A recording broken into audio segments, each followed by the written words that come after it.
bật đi căng làm đính luôn đây rồi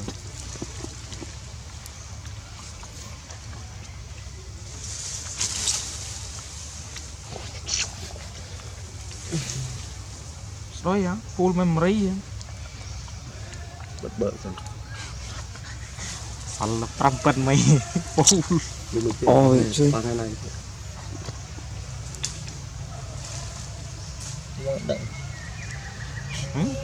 độ ban nhân payment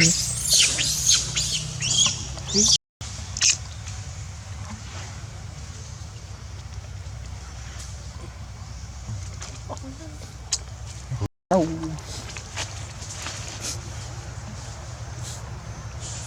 là chiếc cô bà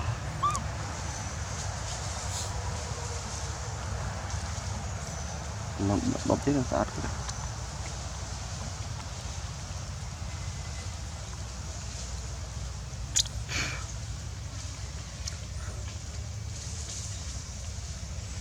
phát là không tí con là chết không lo một nhà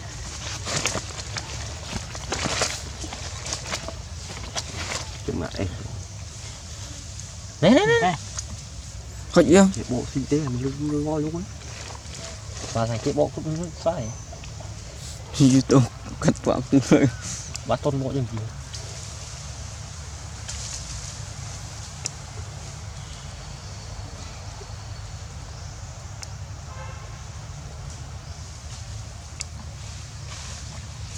chịu không đấy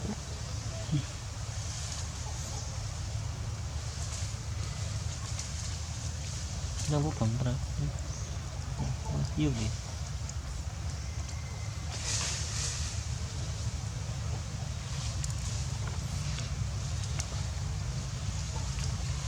cái ớt nhiều vinh dịch hả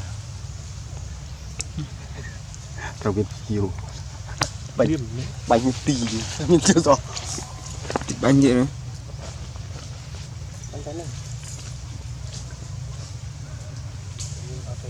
ngô bình bạn đi thăm ngô bình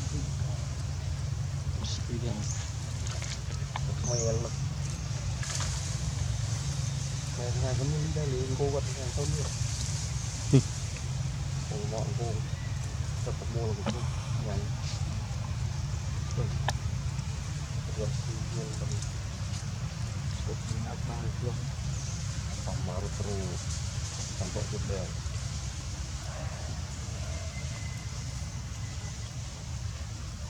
một cái cổ kia rồi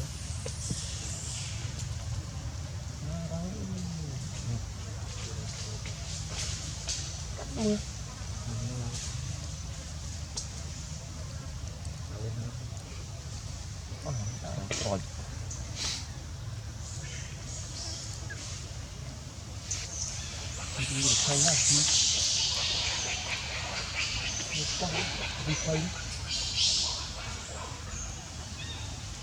lim bàn ốc bệm nhận mình chụp chặt lim ăn phụ xoài chụp pin thao các bèo đang bỏ thun hùng bờ mình bắt tao bắt đồ rồi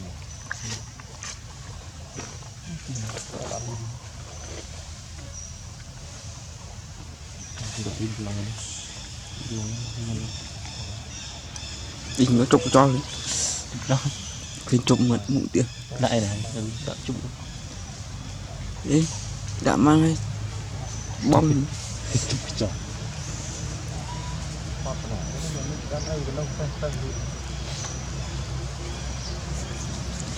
ra đi Chicago nghe chẳng ấy cặp giúp mình si giúp được giúp mình nữa thì giúp đi si giúp mình không phải là giúp đúng giúp mình cho này cái này này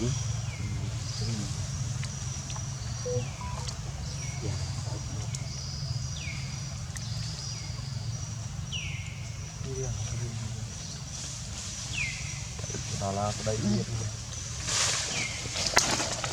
cái đơn đi là có nè mình dùng bị điều gì mình lúc uống Cái thôm luôn. Chặt xa nè mới nó Tay đẹp đấy. chặt bùm văn đi chân lên chứ Quấn thật. Quấn nó thật chia ra ngay. Thật. Này. Đây đây. tiền một biệt tiền tự nhiên Đây là cái con hiên. Ôi, là bén đấy. Thôm nữa. Tôi với nhau nhá.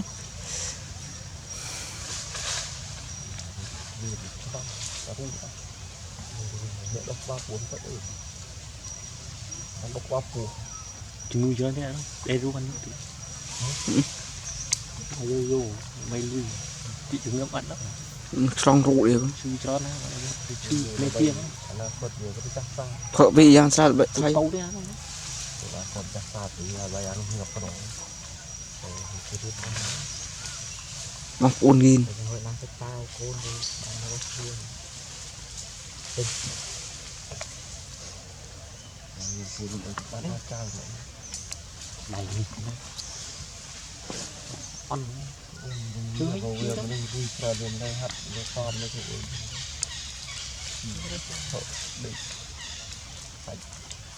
gì thiệu ngọ mày không cho chưa Bạn côn đang đấy. đừng muôn để được phải vô đây được.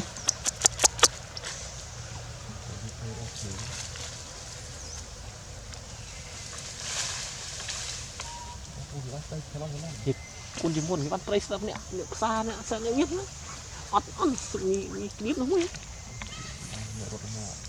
họ lớn không hả Chẳng nó quỳ.